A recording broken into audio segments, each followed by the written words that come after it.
Hello, and thanks for inviting me. Yes, of course, it's quite a significant event in the story of Italy's fight against 'Ndrangheta. At the same time, let me just remind you that this is just the first instance trial, and therefore, in these cases, we always have appeals and then eventually also trials in front of our Supreme Court. So this is just one installment in a long series of events. Yeah. Give us a sense, as you point out, this is still a long way to go, but give us a sense of the resources and the investigations that it took to bring to bring these cases to court. Well, yes, of course, this was one of the largest investigations ever had in Italy against the mafias and especially against 'Ndrangheta. It was somehow a flagship investigation launched by prosecutor Gratteri, who is very famous, and it launched in 2016, and then the arrests were made in 2019.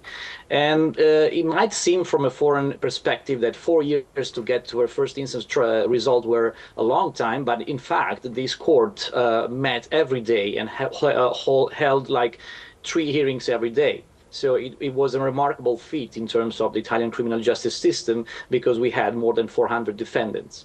Yeah, and it seems like there's this real determination to really tackle this issue of the 'Ndrangheta group. I think that's certainly a sign of Italy's commitment and efforts. And at the same time, I would like to remind that in addition to the more than 200 convictions, we had a fair amount of acquittals as well, about 100. And this is something that suggests that maybe the net was a little bit too broad in this case. And there are critics of the prosecutor were indeed suggesting that he's quite used to these kind of trials and investigation. At the same time, these 200 and more convictions somehow supports his thesis and a more investigative hypothesis, but more will have to be decided in the subsequent trials, I would say. Yeah.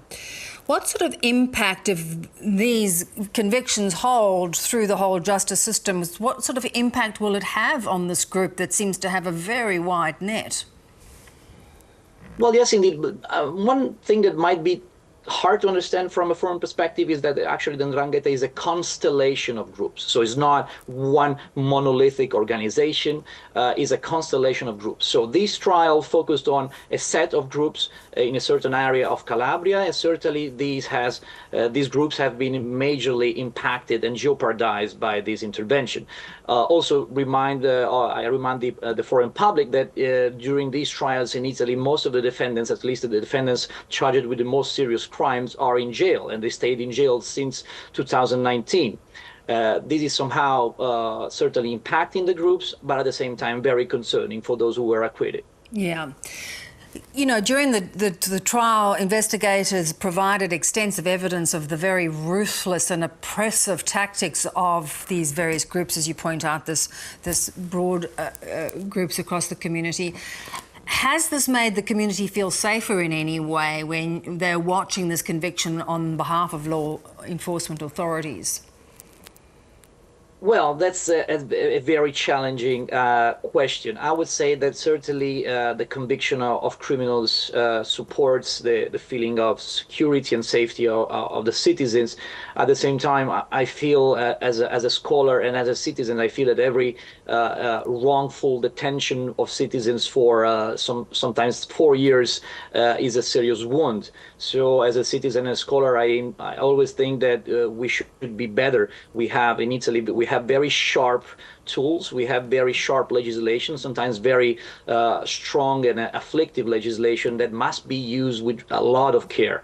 And this is, I think, a very good example of what it means. Of course, we had this trial and this give us some victories, but these victories do not come without costs. Interesting. That's a point to make. You talk about the appeal process. How much longer do you think this might drag on for?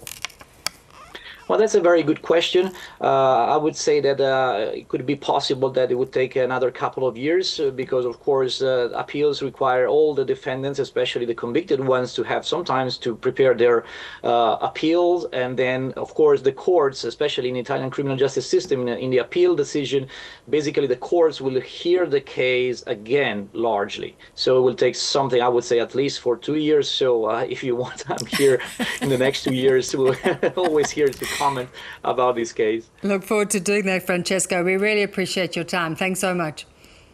Thank you very much.